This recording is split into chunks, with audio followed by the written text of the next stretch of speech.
Now, जो भी information payroll department के पास है एम्प्लॉयज की, जो भी कॉन्फिडेंशियल इंफॉर्मेशन है, जो भी उनके सीवीज या जो भी सर्टिफिकेशंस, जो भी उनके पास इम्पोर्टेंट इंफॉर्मेशन है, वो क्या हो, सिक्योरली रखी हुई हो, सो दैट कि फ्रॉड के चांसेस क्या हो, मिनिमाइज हो जाए।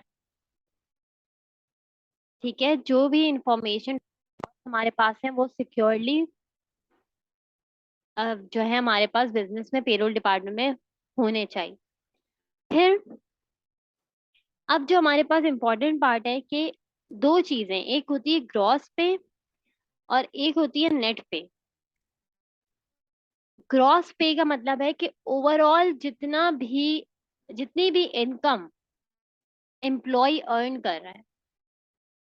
ठीक है, अगर वो बेसिक पे, जैसे हम बताएं ग्रॉस पे में हमारी ये चार चीजें आती हैं। अगर किसी एम्प्लॉय की 60,000 सैलरी है, ठीक है, तो ये उसकी क्या है, बेसिक पे जिसको हायर किया गया है। फिर अगर वो कोई ओवर टाइम कर रहा है तो ओवर टाइम भी इसमें क्या हो जाएगी, ओवर टाइम की पेमेंट भी ऐड हो जाएगी। अगर हम उसे कोई कमीशन या बोनस दे रहे हैं या प्रॉफिट रिलेटेड पे, कमीशन बेसिस पे ही हमने उसे हायर किया, कमीशन भी हम उसको दे रहे हैं 10%, 15%, तो वो भी क्या हो जाएगा, यहाँ पर ऐड हो जाएगा। बैक पे अगर एम्प्लॉय किसी major you can say accident की वजह से या किसी भी रीजन की वजह से एम्प्लॉय काम पे नहीं आ रहा, ठीक है, तो हमने उसे क्या करना है, उसे बैक पे करनी है। उसे फिर भी पेमेंट हम करेंगे, वो हमारी बैक पे हो गई।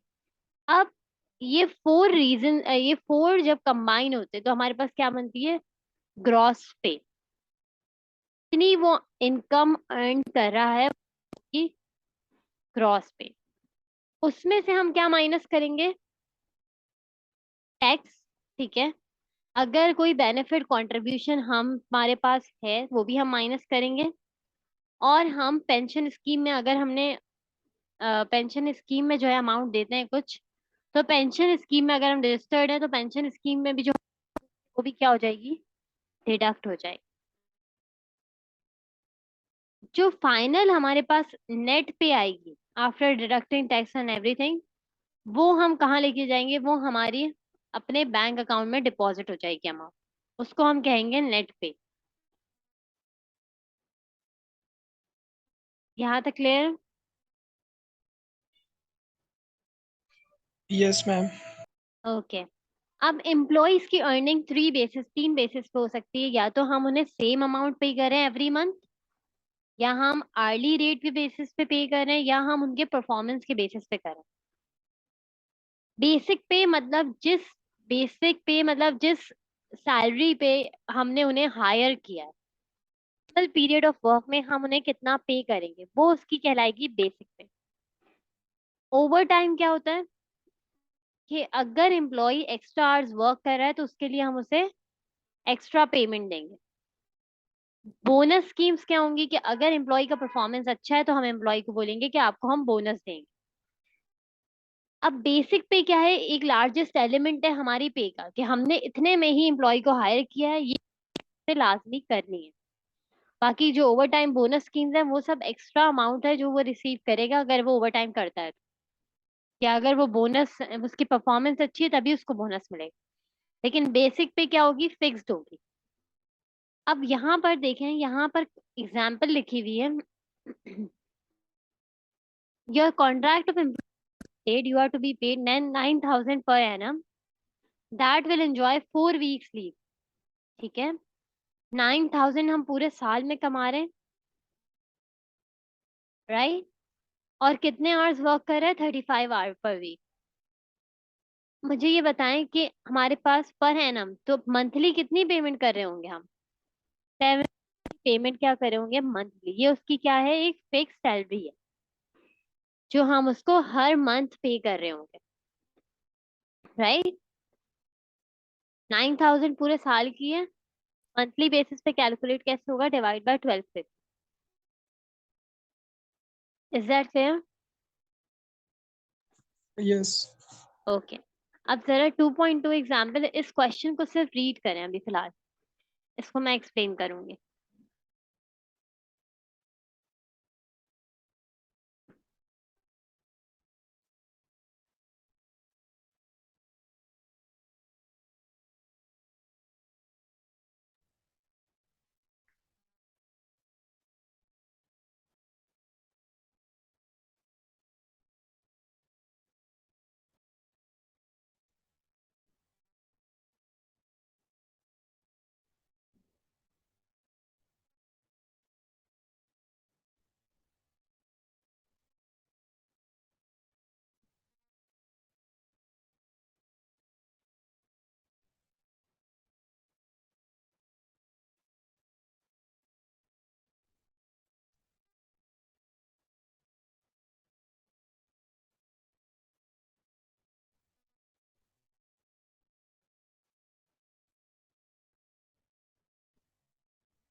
डन। अब यहाँ पे हमें गिवन है your contract of employment states that you are to receive an annual salary of 9,000। हमारी क्या है? एनुअल सैलरी है। ज्वाइनिंग कब हो रही है? 1 जनवरी 2002 को हमारी ज्वाइनिंग है। जो हमारे फर्स्ट 3 मंथ्स हैं वो क्या है? प्रोबेशनरी पीरियड है। मतलब you can say as an internship kind of. हमारे जो है फर्स्ट 3 मंथ्स हम as a probationary period work कर रहे हैं। फिर ये 3 मंथ्स के बाद हमारी सैलरी क्या हो जाएगी? 10% से इंक्रीज हो जाएगी। You are informed on 20th May that everyone in the company is to receive a pay rise. Your work out at $600 per year in addition to the 10% rise you have already. अब सबसे पहले हमें क्या find करना है? हमें ये बताना है कि जनवरी में उसको कितनी पेमेंट रिसीव होगी। कैसे पता चलेगा? ये हमारा अकाउंटिंग पीरियड है, ठीक है। जैन में हम स्टार्ट करेंगे। 9,000 पूरे साल की पेमेंट है। 12 मंथ्स हमारे पास होते हैं, ठीक है। 9,000 डिवाइड बाय 12, कितनी पेमेंट हो रही होगी? 750। ऐसा ही है। जैन में पेमेंट कितनी करेंगे हम? 750 उसकी बेसिक पे हो। अब जनवरी, फरवरी, मार्च में तो सेम 750 पेमेंट होगी। सही है, क्योंकि ये प्रोबेशनरी पीरियड है उसके। अप्रैल के बाद उसकी सैलरी कितने जाएगी? 10% से। तो 9,000 का 10% कितना होगा? 900। न्यू सैलरीज की कितनी हो गई? 9,900। यहाँ तक समझ आया? यस। अब 9,900 हमारी न्यू सैलरी है। 9,900 जब हम 12 से डिवाइड करेंगे तो पर मंथ सैलरी कितनी आएगी? 820। 825। नाउ इट्स गिवन के हमारे पास 1 जुलाई ऑनवर्ड्स क्या होगा? सैलरी हम इंक्रीज करेंगे और $600 जो है वो ऐड कर देंगे इसमें। तो अगर मैं देखूं सैलरी इंक्रीज कितने से हुई है? 9,900 से, ठीक है। ये सैलरी की न्यू अमाउंट है। इसमें हमने क्या किया? 600 ऐड कर दिया। तो हमारे पास लेटेस्ट एनुअल सैलरी आ गई 10,500। जब इसको 12 से डिवाइड किया आपकी न्यू सैलरी पर मंथ आ गई 875। पार्ट ए क्लियर हो गया? मैम पर ये 600 ये मतलब ओवर टाइम के हैं पेमेंट? नहीं नहीं, ये हमने क्या किया कि जो 10% इंक्रीज किया था ना, उसमें हमने हर एम्प्लॉय की सैलरी में 600 ऐड कर दिए। यहाँ लिखा हुआ है योर वर्क आउट एट $600 पर year in addition to the 10% raise. पहले हमने 10% से इंक्रीज की थी, अब हमने और 600 इंक्रीज कर दिया सारे एम्प्लॉयज की पे में। ठीक है, मतलब पहले हम 10% किया, ये 9,900 आ गया। अब हमने सारे एम्प्लॉयज की पे जो है वो इंक्रीज कर दी 600 से, तो हमने 600 ऐड कर दिया। न्यू हमारी लेटेस्ट सैलरी आ गई 10,500। अच्छा ये क्या नाम है, 1 जुलाई से होगा ना फिर? जी जी, ये 1 जुलाई से। ये जुलाई का पूछा है ना, तो हमने सिर्फ जुलाई के मंथ की हमने कैलकुलेट करी है 875। ठीक है। अब सेकंड पार्ट में लिखा हुआ है कि 31 दिसंबर को कितनी बेसिक पे रिसीव हुई है ओवरऑल, ठीक है। तो अब जरा इसकी वर्किंग देखें आप, पार्ट कि कैसे इन्होंने कैलकुलेट किया है, मतलब मल्टीप्लाई किया नंबर ऑफ मंथ से। जनवरी टू मार्च पर मंथ 750 आया था, इंटू 3 किया 2250 आ गया। अप्रैल को पे इंक्रीज होके कितनी हो गई? 825। 825 इंटू 3, 24। फिर जुलाई से लेके दिसंबर तक 875 पर मंथ है, हमने इंटू 6 किया, हमारे पास आ गया 5,250। तो टोटल 12 मंथ्स की पेमेंट क्या आ गई? 9,975।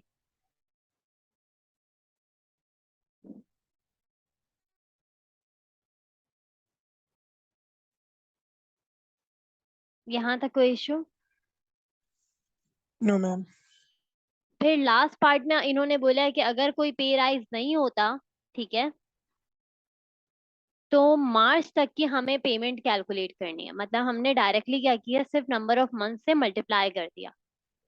मार्च 2023 तक इन्होंने कैलकुलेशन करके बता दी, जो कि आ रही है 10350।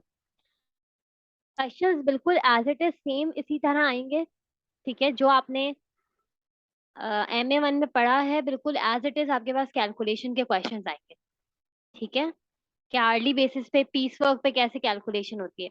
अब आर्ली रेट पे हम कैसे कैलकुलेशन करते हैं, हमने एक फिक्स रेट डिसाइड कर लिया कि हम पर आवर इस पर्टिकुलर एम्प्लॉय को पे करेंगे।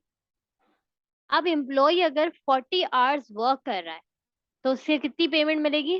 5 multiply by 40, that will be $200।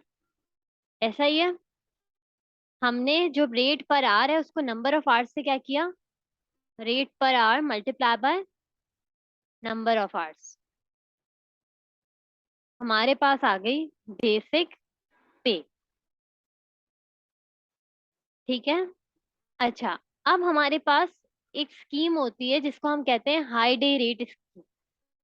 High day rate scheme का मतलब ये है कि हम एम्प्लॉयज को मोटिवेट करने के लिए क्या करते हैं, या वो प्रोडक्टिवली काम करें, उनके उसके लिए क्या करते हैं कि अगर आपने ये पर्टिकुलर वर्क इतने घंटों में कंप्लीट किया, ठीक है, या हम बोलेंगे कि अगर आपको $10 पर आवर दे रहे हैं लेकिन ये टारगेट सेट हुआ हुआ है कि इतने आवर्स में आपने कंप्लीट करना है, तो वो एम्प्लॉयज मोटिवेटेड भी रहेंगे और वो बहुत अच्छे से प्रोडक्टिवली काम करेंगे,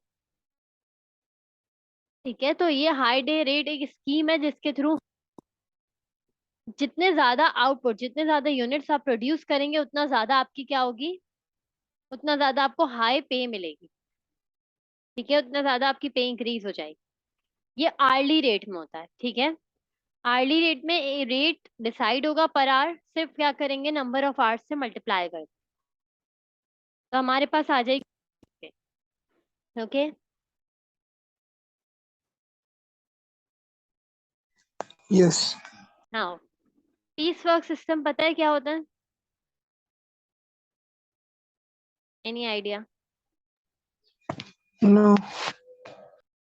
MA1 में पढ़ा होगा ना piece work system? Yes ma'am, पढ़ा तो है लेकिन। अच्छा, मैं बता देती हूँ, ठीक है। पीस वर्क सिस्टम बेसिकली क्या होता है कि हमने कितने यूनिट्स प्रोड्यूस किए, ठीक है, और हमें मिलेंगे पर यूनिट के हिसाब से एक जो है पेमेंट मिलेगी। मतलब हमारे पास अगर हमें वेजेस कैलकुलेट कर कि उसे कितनी पेमेंट होनी है, हम देखेंगे उसने यूनिट्स कितने प्रोड्यूस किए। अगर उसने 40 यूनिट्स प्रोड्यूस किए और पर यूनिट हम उसको कितना दे रहे हैं, $2, तो टोटल पेमेंट कितनी है, $80। जितने यूनिट्स आप प्रोड्यूस करेंगे ना, हर यूनिट पे, मतलब एक यूनिट पे आपको मिलेंगे $2। एक से ज्यादा प्रोड्यूस करेंगे उस पे भी कितने मिलेंगे, $2 पर यूनिट। अब यहाँ देखें यूनिट्स और पे लिखा हुआ है, ठीक है। 40 यूनिट्स बना रहे हैं वो, रेट कितना दे रहे हैं हम, $2 एक यूनिट पे, तो हमने किया, ये आ गया 80, सही है। फिर 50 यूनिट्स बना रहे हैं, तब भी क्या हुआ, हमने इंटू 2 किया, 100 आ गया। We are paying $2 for each unit produce. तो पीस वर्क में बेसिकली क्या होता है, हर एक पीस पे आपको क्या मिल रहा होता है, हर एक पीस का रेट डिसाइडेड है, उसको आप मल्टीप्लाई पे आ जाएगी। जितना ज्यादा यूनिट्स आप इंक्रीज करें, सॉरी, जितने ज्यादा आप यूनिट्स प्रोड्यूस करेंगे उतनी ज्यादा आपकी क्या हो जाएगी, वेज इंक्रीज हो जाएगी, उतनी ज्यादा पे इंक्रीज हो जाएगी। अगर मैं 200 यूनिट्स बना रही हूँ, ठीक है, अगर मैं 200 यूनिट्स प्रोड्यूस कर रही हूँ और हर यूनिट पे मुझे कितने मिलने हैं, $2, तो मुझे अमाउंट कितनी रिसीव होगी, 400। अगर मैं 100 यूनिट्स बना रही हूँ तो मुझे कितने मिलेंगे, तो ये मुझ पे डिपेंड करता है कि मैं कितने यूनिट्स प्रोड्यूस करती हूँ, सही है। यस। अब ऐसा होता है बिजनेस में कि हमारे पास इस पीस वर्क सिस्टम में हम एक minimum guaranteed guaranteed minimum wage decide कर लेते कि अगर हमारे एम्प्लॉय की जो अर्निंग वो कर रहा है उस पर भी उसको लॉस ना हो, ठीक है, और प्रोडक्शन वो डीमोटिवेट भी ना हो, तो हम क्या करते हैं, हम अगर एम्प्लॉय 100 यूनिट्स मतलब $100 से कम अर्न कर रहा है, ठीक है, तो हमने डिसाइड कर लिया कि तब भी हम उसे कितना पे करेंगे, $100 पे करेंगे। मतलब मिनिमम जो पे कर रहे होंगे ना वो $100 होगा, इससे कम नहीं हो सकता। मिनिमम वेज डिसाइड कर ली हमने कि इतनी मिनिमम वेज तो हमें देनी है। सही है। यस। अच्छा, अब इस नेक्स्ट क्वेश्चन को देखें, नेक्स्ट एग्जांपल को, इसको खुद से आप ट्राई करें पहले, ठीक है, without seeing the answer. Penny pincher is paid 50 cents towel she weaves, but she is guaranteed minimum wage of 60। अगर 50 भी अर्न कर रहे होंगे तो हम देंगे कितना, 60। In series of 4 weeks she makes 100, 120, 140 और 160। इसको एज इट इज लिखें यूनिट्स, ठीक है, और पे। फिर इसको जरा आप कैलकुलेट करें कितना जो receive होगी उसे हर हफ्ते।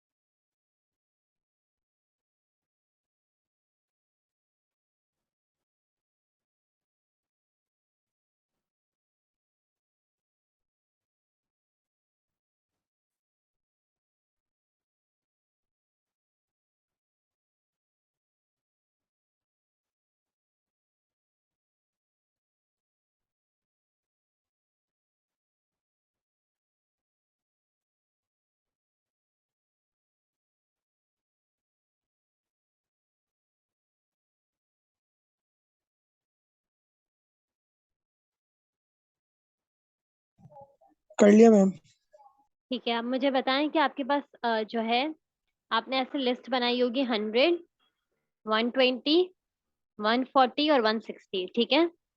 हर यूनिट पे कितना पे कर रहे हैं, हर टॉवल पे कितना पे कर रहे हैं हम, 50 cents। 50 सेंट। तो इसको 50 डिवाइड बाय 100 कर देंगे, ठीक है, ये आ जाएगा 0.5। 0.5 आ गया आपके। अब हम हर टॉवल पे कितना पे करेंगे, 50 सेंट्स पे कर रहे हैं, तो 100 टॉवल्स पे कितना, 0.5। अमाउंट कितनी बन रही है, 50 बन रही है, लेकिन मिनिमम वेज कितनी डिसाइडेड है, 60 ही हम पे करेंगे। अगर वो 60 से कम अर्न कर रहा है तब भी हम उसको कितना पे करेंगे, 60। तो हम पे किया इंस्टेड ऑफ 50। फिर इसी तरह सबको मल्टीप्लाई किया तो हमारे पास आ गया 60, 70, 80। ये बात समझ आ गई। यस। अच्छा, अब हमारे पास पीस वर्क यूनिट्स के फॉर्म में भी हो सकता है और पीस वर्क आवर्स भी गिवन हो सकता है। मतलब कि हमने $3 पर piece work hour produce in a 40 hour week, the employee produce the following output, ठीक है। 15 यूनिट्स ऑफ प्रोडक्ट एक्स हम बना रहे हैं, टाइम कितना दिया है, 0.5 आवर्स। प्रोडक्ट वाई में कितना बना रहे हैं, 20 units of product Y, 2 hours time allot किया। तो अब मुझे ये बताएं, ये देखें, अब इसको कैलकुलेट किया कि टोटल आवर्स कितने लग रहे हैं, 7.5 आवर्स लग रहे हैं, ठीक है, प्रोडक्ट एक्स को बनाने में। प्रोडक्ट वाई को बनाने में कितने आवर्स लग रहे हैं, 40 आवर्स लग रहे हैं। तो इन टोटल पीस वर्क आवर्स कितने, 47.5। एम्प्लॉय को हम पे किस बेसिस पे करेंगे, एम्प्लॉय को हम इस बेस पे करेंगे कि नंबर ऑफ आवर्स वर्कड 47.5, और पर पीस वर्क आवर कितना दे रहे हैं, $3। तो हमारे पास आ गया 142.50। सिंपली आपने नंबर ऑफ आवर्स कैलकुलेट किए और उसको मल्टीप्लाई कर दिया रेट पर आवर से, ठीक है।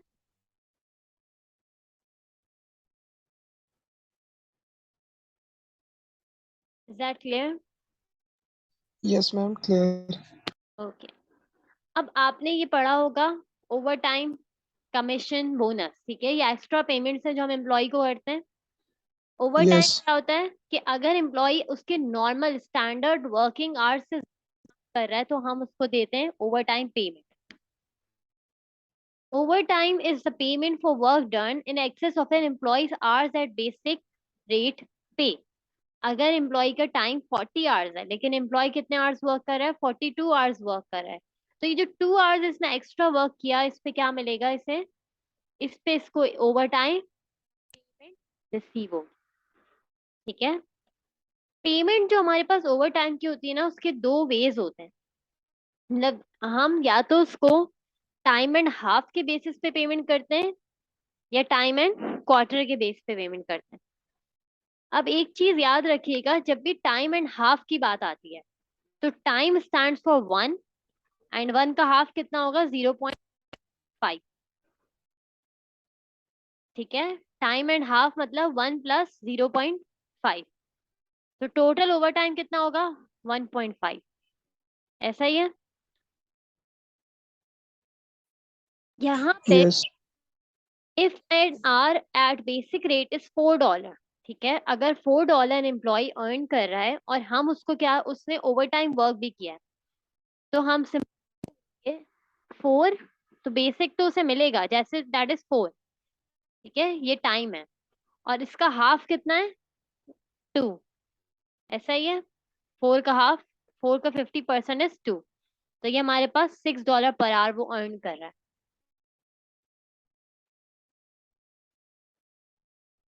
गेटिंग मैं, अगर वो $6 अर्न कर रहा है और टाइम एंड हाफ लिखा हुआ है, तो 6 + 6 × 0.5, तो ये कितना हो जाएगा, 9। 9 उसकी टोटल ओवर टाइम पेमेंट पर आ रहा है। एग्जाम में बिल्कुल as it is same questions होंगे। ठीक है, कि आपको टाइम एंड हाफ या टाइम एंड क्वार्टर गिवन होगा। अब इस क्वेश्चन में आपको गिवन है, works in a library, she is paid on hourly basis. ठीक है, her basic rate is 35 hours, she normally works a week is $6 per our. उसकी बेसिक पे कितनी होगी, 35 आवर्स वो वर्क कर रही है और $6 पर आवर पे कर रहे हैं, तो उसकी बेसिक 210। ये तो बेसिक पे। अब यहाँ पे लिखा हुआ है कि जो first 5 hours are overtime at paid at time and quarter, are paid at time and quarter, and overtime hours worked are paid at time and half. सबसे पहले हम देखेंगे कि उससे कितने आवर्स वर्क किया, कितने आवर्स वर्क किया, 47 आवर्स। हमारे पास 35 आवर्स है। ठीक है, जो कि स्टैंडर्ड है, जो वर्क करती है वो जो उसकी बेसिक पे में आता है। 47 आवर्स वो वर्क कर रही है, तो दैट मीन्स कि हमारे पास कुछ टाइम वो over time over time work कर रही है। ठीक है, तो वो ओवर टाइम की पेमेंट किस तरह होगी, 13 आवर्स उसके बेसिकली ओवर टाइम है। ठीक है, हम क्या करेंगे, 7 जो है पहले आवर्स होंगे। ठीक है, पहले जो 5 आवर्स का ओवर टाइम होगा उसको किस बेसिस पे पेमेंट करेंगे, टाइम एंड क्वार्टर के बेसिस पे। अब मैं यहाँ पर ओवर टाइम और ओवर टाइम प्रीमियम को अलग अलग कैलकुलेट करने के बजाय सिंपली क्या कर सकती हूँ कि मैं डायरेक्टली जो मेरे पास है वैल्यू 6 उसका है बेसिक पे, ठीक, 8 पर आवर, मैं 6 को क्या करूँ, डायरेक्टली मल्टीप्लाई कर दूं 1 + 1/4। 1/4 इज 0.25, 1.25 आ गया। इसको मैं डायरेक्टली 1.25 से मल्टीप्लाई कर दूं, मुझे ओवर टाइम की पेमेंट आ जाए। ठीक है, जो कि आएगी 7.5 पर आवर। जो 5 आवर्स वो वर्क कर रही है वो 7.5 पर आवर के बेसिस पे उसकी पेमेंट होगी। तब हम क्या करेंगे, इस 5 को डायरेक्टली मल्टीप्लाई करेंगे 7.5 से। Getting my point. Yes ma'am अच्छा, अब मुझे नेक्स्ट वाला बताएं, जो 7 आवर्स बच गए उसकी पेमेंट किस तरह होगी, कैलकुलेशन, ये वाली लाइन जो लिखी हुई है।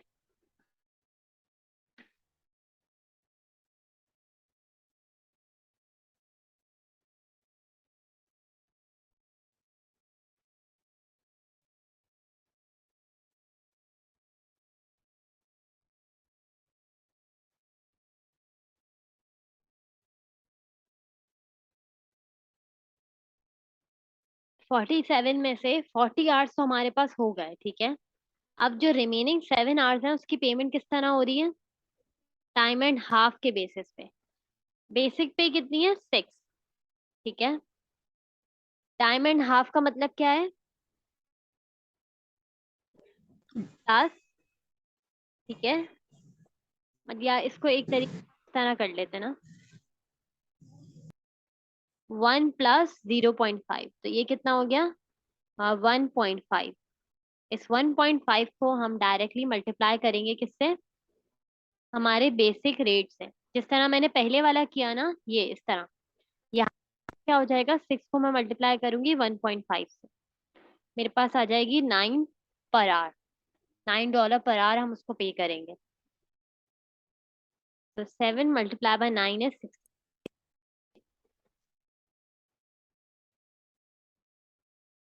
मुझे बताएं इसमें कोई कंफ्यूजन है? मैम इसमें ये कंफ्यूजन है कि हम इससे जो 1 + 0.5 है हम्म। वो मतलब इसमें हम क्यों ले रहे हैं ये 7 वाले में? 1 प्लस 0.5 नहीं है, देखें टाइम एंड हाफ मैंने बताया ना कि टाइम है 1। जैसे इस क्वेश्चन में टाइम क्या है? 6 है। 6 बेसिक पे जो हम दे रहे हैं उसे, ठीक है, 6 पर आवर हम पे कर रहे हैं। और 0.5 क्या है? हाफ है। तो हाफ ऑफ 6, तो हमारे पास $9 पर आवर आ गया। कॉन्सेप्ट ये कि 1 प्लस 0.5 हमारे पास टाइम एंड हाफ है। अब जो टाइम हमारा बेसिक पे जो होगी, ठीक है, जो बेसिक रेट पर आवर है वो मैंने 6 लिया, और इसका हाफ कितना है? 3। मेरे पास 9 आ गया। अब ये जो 1 प्लस 0. है ना, ये बेसिकली हमारा 1 जो है कहलाता है ओवर टाइम, और ये हमारा होता है प्रीमियम। लेकिन टोटल ओवर टाइम के लिए मैं इसको अलग अलग नहीं लिख रही, मैं इसको साथ में लिख के मल्टीप्लाई कर रही हूँ।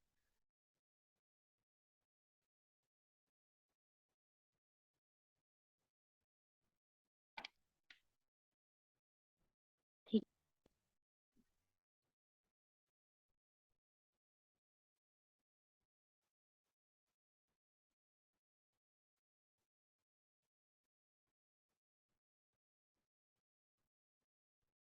क्लियर हुआ ये या नहीं? यस मैम, हो गया। ठीक है, अब आगे हम चलते हैं।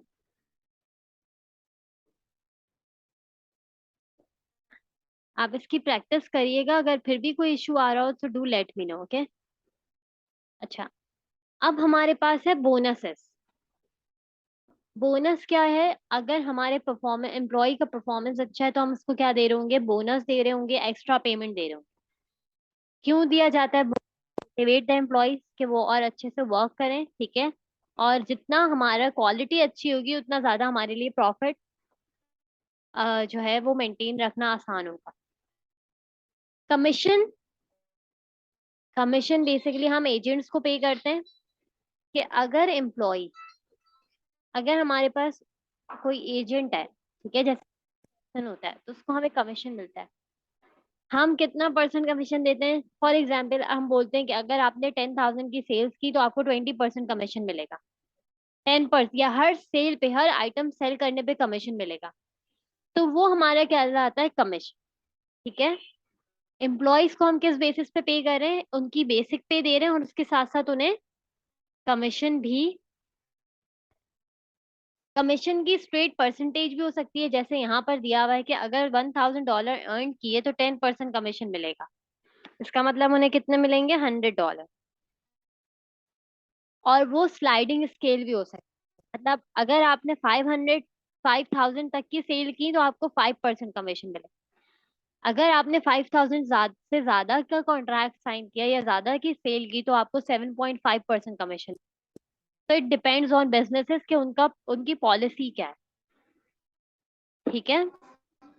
जी, तो मैम इसमें निकालने के लिए मतलब क्या नाम है, एक फिक्स परसेंटेज होगा, बस जस्ट हमें मल्टीप्लाई करना होगा? एग्जैक्टली आपको मल्टीप्लाई करना होगा। जैसे अगर 10,000 है और 10% कमीशन है तो आपने 10% से मल्टीप्लाई कर दिया।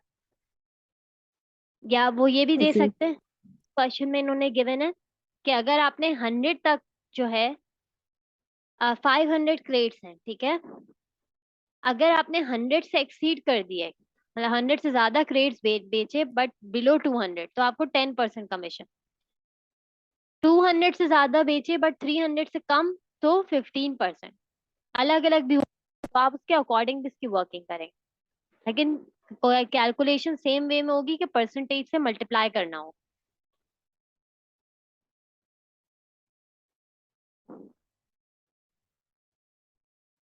ठीक है, जैसे ओके मैम।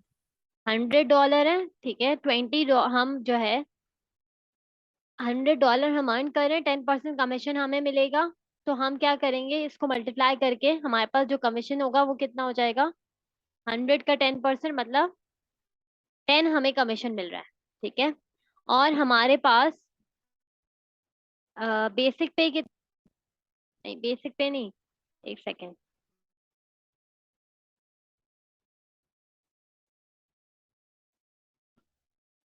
वीक 1 में हमें मिल रहा है $100 each, there are no commission.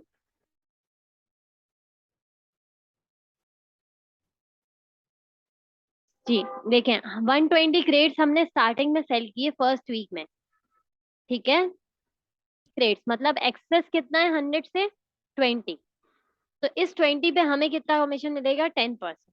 तो आपने क्या किया, सिंपली परसेंटेज से मल्टीप्लाई कर दिया। अच्छा,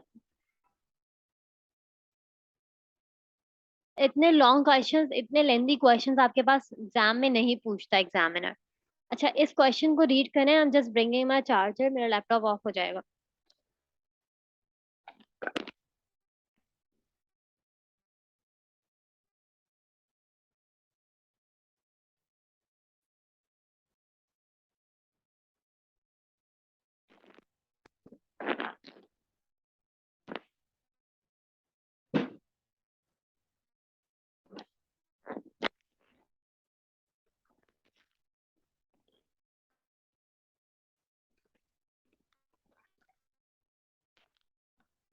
अच्छा, अब इस क्वेश्चन में देखें, लिखा हुआ है Delis is a salaried worker who also received overtime of per hour for hours worked over 156 a month and a productivity bonus of 5% of her basic monthly salary if the quality of her work exceed expectations.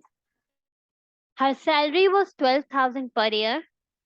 This has increased to 15,000 by agreement on 1st May. ठीक है, 1st May को उसकी कितनी हो गई, 15,000। सो per month salary कैसे आई हमारे पास, 15,000 divide by 12, क्या आ गया, 1250। अब वो कह रहे हैं कि उसने ओवर टाइम भी पेमेंट, ओवर टाइम किया, 175 आवर्स उसने वर्क किया है, ठीक है। लेकिन बेसिक आवर्स जो है, नंबर ऑफ आवर्स वो वर्क करती है 156, तो ओवर टाइम इसका डिफरेंस होगा, 175 में से 156 माइनस किया, जो भी वैल्यू हमारे पास आएगी वो क्या है, उसका ओवर टाइम है। हम ओवर टाइम पे कितना पे कर रहे हैं, $10 पर आवर, इसको 10 से मल्टीप्लाई किया, 190 आवर। मैम लेकिन इसमें ये तो मेंशन नहीं हुआ हुआ कि क्या नाम है, उसने जो है ओवर टाइम मतलब काम किए। वो तो इसमें सिर्फ यही कह रहा है कि 156 से भी ज्यादा काम कर सकते हैं वो। He worked over 156 a month, ठीक है। 156 उसके बेसिक आवर्स है जितना वो वर्क करती है। उसने वर्क किया 175 आवर्स, तो 156 से एक्सीड हो गया ना। अगर 156 से एक्सीड हो गया तो हमारे पास 19 जो है वो ओवर टाइम, 19 आवर्स उसने ओवर टाइम वर्क किया है। और यहाँ आपको ओवर टाइम ओके। दिया हुआ भी है, पर मतलब यहाँ टाइम एंड हाफ नहीं दिया, डायरेक्टली रेट गिवन है, तो डायरेक्टली आप मल्टीप्लाई करेंगे। फिर गिवन है कि क्वालिटी बोनस हम दे रहे हैं, कितना, 5% उसकी बेसिक मंथली सैलरी पे। बेसिक मंथली सैलरी कितनी है, 1250, इसका 5% कितना हुआ, 62.5। अब यह आ गया 1502, सही है।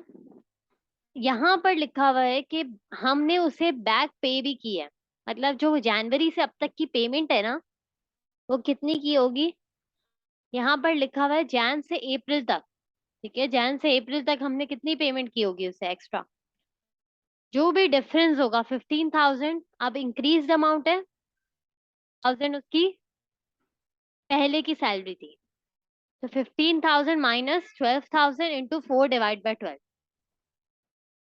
4 क्यों? क्योंकि जनवरी से अप्रैल हमारे पास 4 मंथ्स होते हैं। 4 मंथ्स की उसकी ओवरऑल सैलरी कैलकुलेट कर ली, जो कि आ रही है 1000।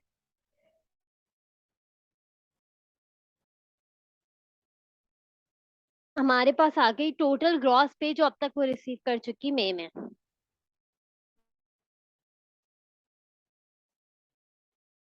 ठीक है,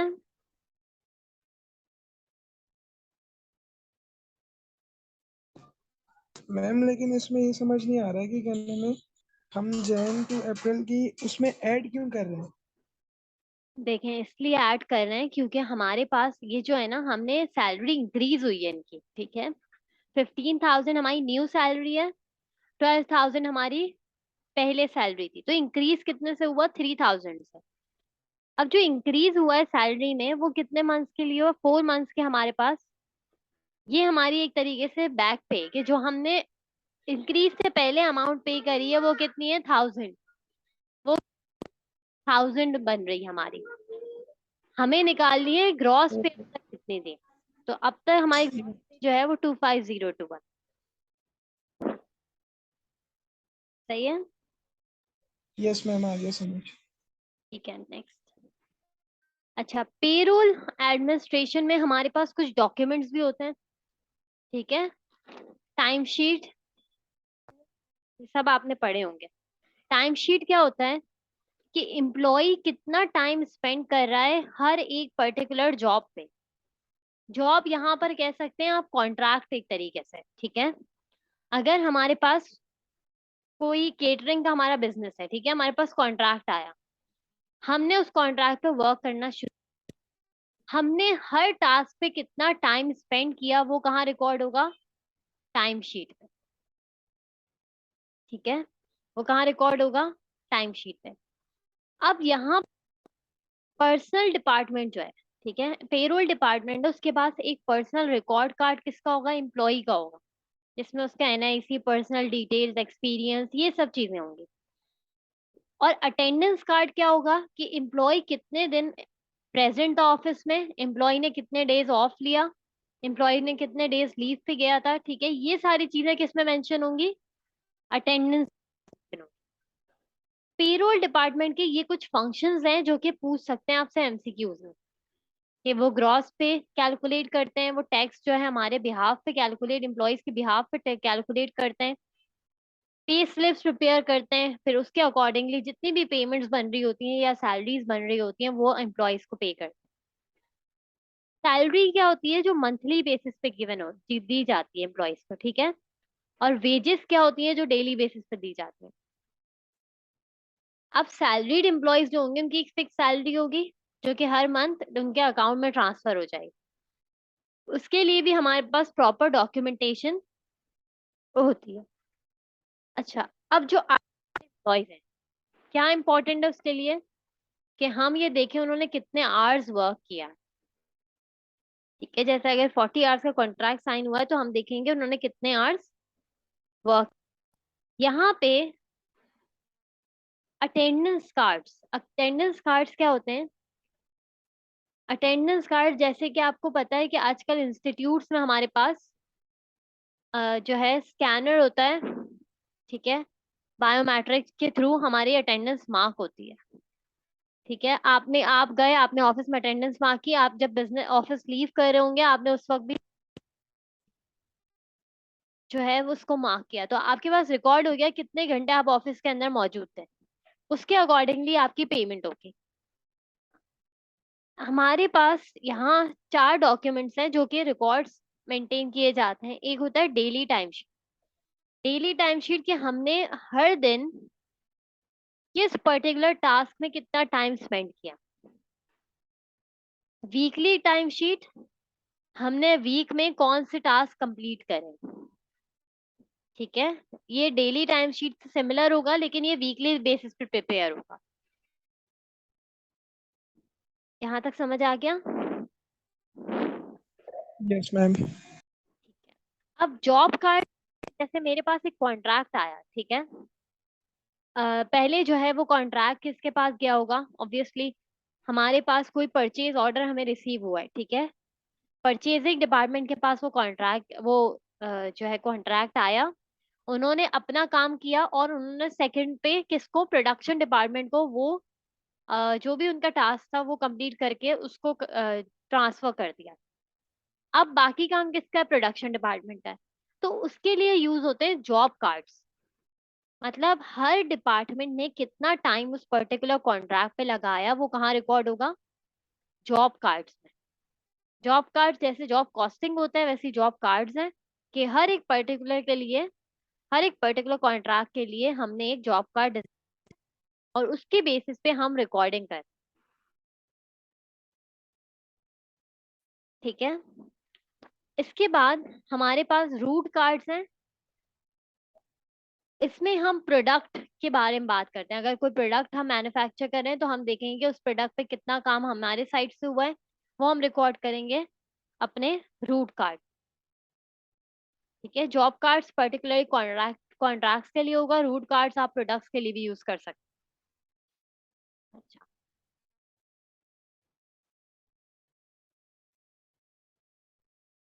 नाउ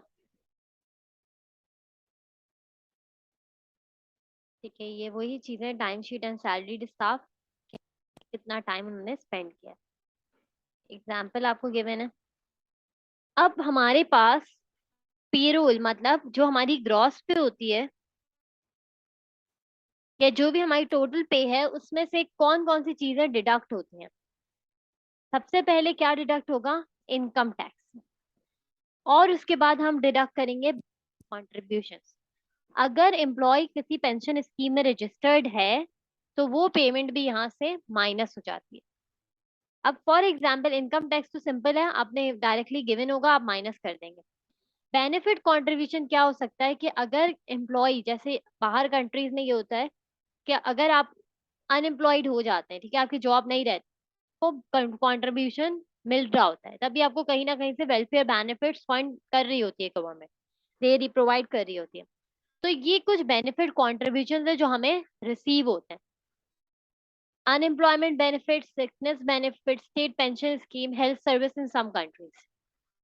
हमारे पास एम्प्लॉयज की सैलरी में से ये सारे बेनिफिट पहले डिडक्ट होते हैं।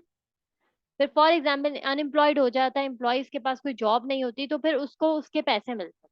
जैसे पेंशन में होता है, ठीक है, आपने पेंशन स्कीम में अगर आप होते हैं तो आपको रिटायरमेंट का कुछ अमाउंट गवर्नमेंट प्रोवाइड कर रही होती है। अब एम्प्लॉयज तो ये बेनिफिट कॉन्ट्रीब्यूशन पे करते ही हैं, लेकिन उसके साथ एम्प्लॉयर्स भी इसको पे करते हैं। ठीक है। एग्जाम में एक चीज आती है कि आप कैलकुलेट करें total cost of employer, total cost to employer या total cost of wages and salaries. तो दो चीजें आती हैं, ठीक है। एक होता है जो टोटल वेजेस या सैलरीज एम्प्लॉयज पे कर रहा है, ठीक है, उसमें हम ऐड कर देंगे क्या? Employers benefit contribution.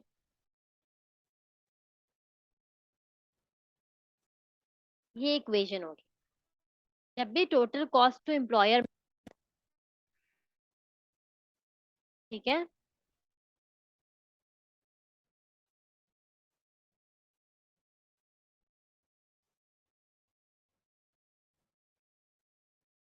यहाँ तक क्लियर है? यस। ठीक है। फिर हमारे पास, ठीक है, एम्प्लॉयर और एम्प्लॉय दोनों पे करेंगे ये।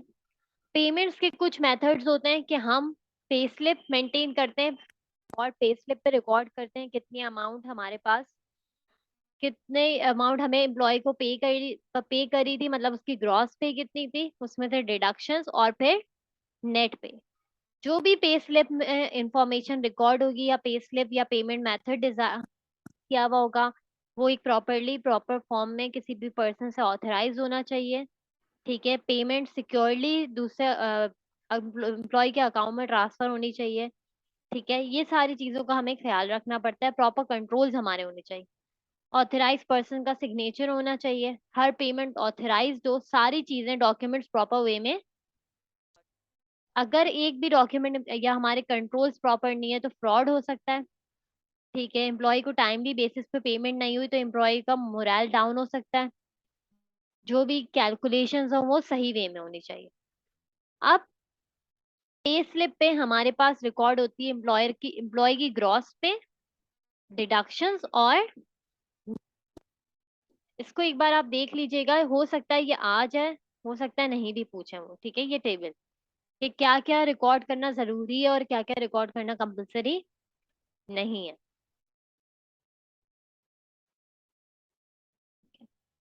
हम एम्प्लॉयज को कैश पेमेंट भी कर सकते हैं। ठीक है, उसके बाद हम एम्प्लॉयज को जो है बैंक ट्रांसफर भी कर सकते हैं। जो भी बेसिकली अब जो है ज्यादा प्रेफर किया जाता है कि हम के थ्रू एम्प्लॉयज को पेमेंट करें, क्योंकि वो ज्यादा कन्वीनियंट होता है instead of giving cash to the employees. अच्छा,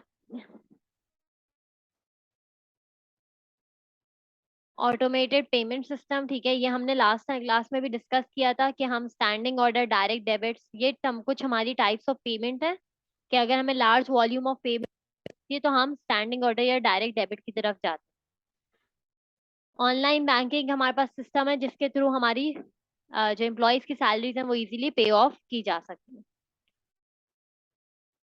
ठीक है, अच्छा, जो भी रिकॉर्ड्स हैं वो हमारे अपडेटेड होने चाहिए। मतलब अगर हम ऑटोमेटेड सिस्टम के थ्रू पेमेंट्स कर रहे हैं एम्प्लॉयज को, तो इट्स वेरी इंपॉर्टेंट बताओ कौन सा एम्प्लॉय हमारे पास जॉब कर रहा है, कौन सा एम्प्लॉय लीव पे, या किसी एम्प्लॉय ने अगर छोड़ दिया है बिजनेस तो ऑफिस, तो हम उसके अकॉर्डिंगली उसकी रिकॉर्ड्स अपडेट होते रहने चाहिए। अगर रिकॉर्ड्स अपडेट नहीं है तो बिजनेस को लॉस हो सकता है। प्रॉपर कंट्रोल्स हमेशा जरूरी होते हैं हर बिजनेस में। हाँ, पेरोल डिपार्टमेंट जो है वो वीकली और मंथली बेसिस पे अपने रिकॉर्ड्स को मेंटेन करता है। ठीक है, और वो कंट्रोल अकाउंट बनाता है जिसे कहते हैं वेजेस कंट्रोल अकाउंट। एग्जाम में यूजुअली ये नहीं आता, लेकिन मैं फिर भी बता देती हूँ कि अगर यहाँ पर जैसे आप देखें ग्रॉस पे जो एम्प्लॉय को दे रहे हैं, तो हमारी ग्रॉस वेजेस क्या होंगी, क्योंकि ये हमारे लिए क्या है, एक्सपेंस है। और वेजेस कंट्रोल अकाउंट क्या होगा, क्रेडिट होगा, क्योंकि हम पे ये लायबिलिटी है कि हमें एम्प्लॉय को पेमेंट करनी है। इसी तरह जब एम्प्लॉयर और एम्प्लॉयज एम्प्लॉयर जब बेनिफिट कंट्रीब्यूशन पे कर रहा होगा तो employee benefit contribution debit, staff cost debit, employer's pension contribution debit, और वेजेस कंट्रोल अकाउंट क्या हो जाएगा, क्रेडिट हो जाएगा। फिर इन द एंड जो भी हमारी नेट अमाउंट होगी वो हम किस देंगे, एम्प्लॉय को पे कर देंगे। वेजेस कंट्रोल अकाउंट डेबिट हो जाएगा और कैश क्या हो जाएगा, क्रेडिट हो जाएगा। इसी तरह जब हम टैक्स पे कर रहे होंगे तो टैक्स क्रेडिट है, क्योंकि it's a liability on us. और जब भी हम अगर एम्प्लॉय बेनिफिट कंट्रीब्यूशन पे करते हैं तो एंट्री बनेगी wages control account debit and benefit credit, employee benefit contribution credit. यहाँ तक समझ आ रहा है? फिर आपके पास पेंशन फंड और इसके एंट्रीज गिवन है। सी ये कंट्रोल अकाउंट्स वैसे यूजुअली नहीं पूछता एग्जामिनर। ठीक है, लेकिन जो मैंने अभी आपको चीजें डिस्कस की, जो टर्मिनोलॉजीज हैं वो आपको क्लियर होनी चाहिए।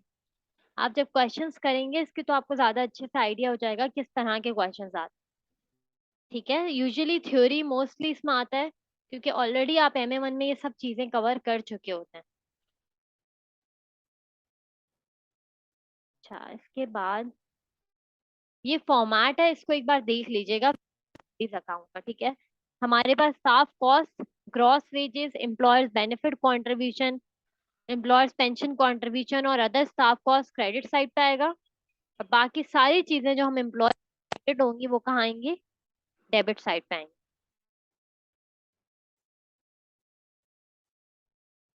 Okay, yes ma'am. अच्छा, फिर हमारे पास ये एक एग्जाम्पल क्वेश्चन। ठीक है, अच्छा, ये हमारा लास्ट चैप्टर था जो रह गया था।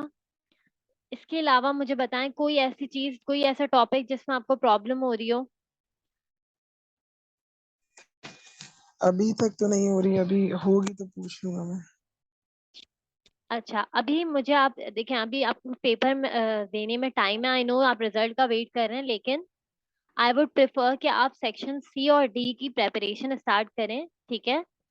और मंडे या ट्यूसडे तक मुझे उसका टेस्ट दे दें, ठीक है, so that you have an idea कि आपकी प्रेपरेशन कितनी है इन दो सेक्शंस की। सिर्फ सेक्शन सी एंड डी अभी बोल रहे हूँ। एक आपने दे दिया मुझे टेस्ट, उसमें आपने अच्छा स्कोर भी किया था, लेकिन सी एंड डी पे जरा फोकस करें, उसकी प्रेपरेशन करें। उसके बाद मैं उसका टेस्ट कंडक्ट करूंगी, और टेस्ट मोस्ट प्रोबेबली पोर्टल पे ही होगा, ठीक है। Yes ma'am. तो आप क्या नाम है, वेडनेसडे या थर्सडे को ले लेगा? Okay, no worries. मैं वेडनेसडे या थर्सडे, जब आपकी प्रेपरेशन हो, आप मुझे खुद से बोलिएगा कि मिस आप टेस्ट ले लें मेरा, ठीक है, तो मैं आपका स्केड्यूल कर दूंगी टेस्ट, ठीक है। Okay ma'am. Okay, so I am keeping it till here. Allah Hafiz. Allah Hafiz.